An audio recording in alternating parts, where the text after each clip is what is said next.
नमस्कार. आजच्या कथेचं नाव आहे कर्ज आईच्या भाकरीचे. एक हृदयस्पर्शी मराठी कथा. एका गावात खूप गरीब कुटुंबात आई आणि तिचा मुलगा राहायचे. त्यांचा संसार तुटपुंज्या साधनांनी कसाबसा चालत होता. मुलगा लहान असताना रोज संध्याकाळी आई त्याला गरम गरम भाकरी खायला घालायची. मुलाला त्या भाकरीचा खूपच स्वाद लागायचा, कारण आई त्या प्रेमाने, काळजीने आणि वात्सल्याने बनवायची.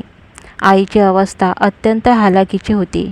शेतमजुरी करून मिळणाऱ्या 2 पैसे त्याच्या शिक्षणासाठी खर्च करायची. तिच्या कष्टाचा विचार न करता ती फक्त आपल्या मुलाचं भविष्य उज्ज्वल व्हावं यासाठी दिवसरात्र झटायची. तिच्या कष्टाची किंमत मुलाला त्यावेळी समजली नव्हती. त्याला फक्त त्याच्या भाकरीचीच आठवण असायची.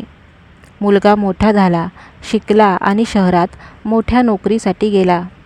त्याने आपल्या आईचं दुःख जवळून पाहिलं होतं. पण शहरात पोचल्यावर तो आपल्या जीवनात इतका व्यस्त झाला की तो आईला विसरून लागला. आईला फोन करणे, तिची विचारपूस करणे हे सर्व त्याच्यासाठी गौण होऊ लागलं. त्याला वाटायचं की आता आपलं जीवन सेट झालं आहे. आईचा संसार ही तिची जबाबदारी आहे. आईला मात्र मुलाच्या यशाचा खूप अभिमान वाटायचा. ती आजारी पडली, थकली, पण कधीच मुलाकडे तक्रार केली नाही. ती नेहमीच म्हणायची, तो बिचारा खूप कष्ट करतो, मला त्याचं काही देणं लागत नाही. ती खूपच थकली होती, पण मुलाच्या कधी येण्याची वाट पाहत होती. दिवसेंदिवस आईची तब्येत खालावत चालली होती, पण मुलाला त्याचं काहीही माहीत नव्हतं. एक दिवस गावातील एका व्यक्तीने मुलाला आईच्या तब्येतीबद्दल कळवलं. आईची तब्येत फारच खालावली आहे, तिला भेटायला ये. हे वाचून मुलाला आतून एक धक्का बसला. त्याने ताबडतोब गावी जाण्याचा निर्णय घेतला. शहरातील सगळ्या गोष्टी बाजूला ठेवून तो आपल्या आईकडे धावला. गावात पोहोचल्यावर त्याने पाहिलं की आई अंगावर घोंगडी घेऊन चारपाईवर पडली होती. ती खूप अशक्त दिसत होती. मुलाने तिला पाहिलं आणि तिच्या डोळ्यात अश्रू आले. तिने त्याला हलकेच ओळखलं आणि मूक हसली. त्याला तिचं ते हसू कायमचं आठवून राहिलं. आई, मी आलो आहे, तुला काहीच होणार नाही. तो तिच्या पायाशी बसला आणि तिचा हात हातात घेतला.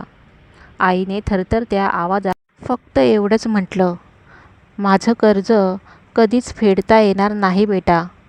तिच्या या वाक्याने मुलाच्या मनात कितीतरी प्रश्न जागे झाले. आईचं प्रेम, तिचे कष्ट, तिचा त्याग सगळं त्याच्या डोळ्यासमोर आलं.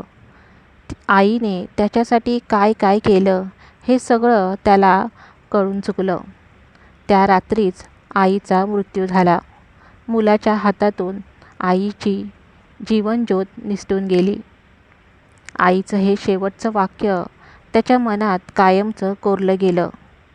माझं कर्ज कधीच फेडता येणार नाही. आईच्या मृत्यूनंतर मुलाने तिला स्मरून तिच्या आठवणींनी जीवन व्यतीत केलं. त्याला सतत आईच्या त्या भाकरीचा कर्ज आठवत राहिलं. आईने कधीच काही मागितलं नव्हतं, पण तिच्या कष्टाचं कर्ज त्याला फेडता आलं नाही. ही खंत त्याला आयुष्यभर राहिली. ही कथा आहे एकाच महान आईची, जिला आपल्या मुलासाठी काहीही करायची तयारी होती. तिच्या त्यागाचं, कष्टाचं कर्ज कधीच फेडता येत नाही हे सांगणारी ही कथा आहे.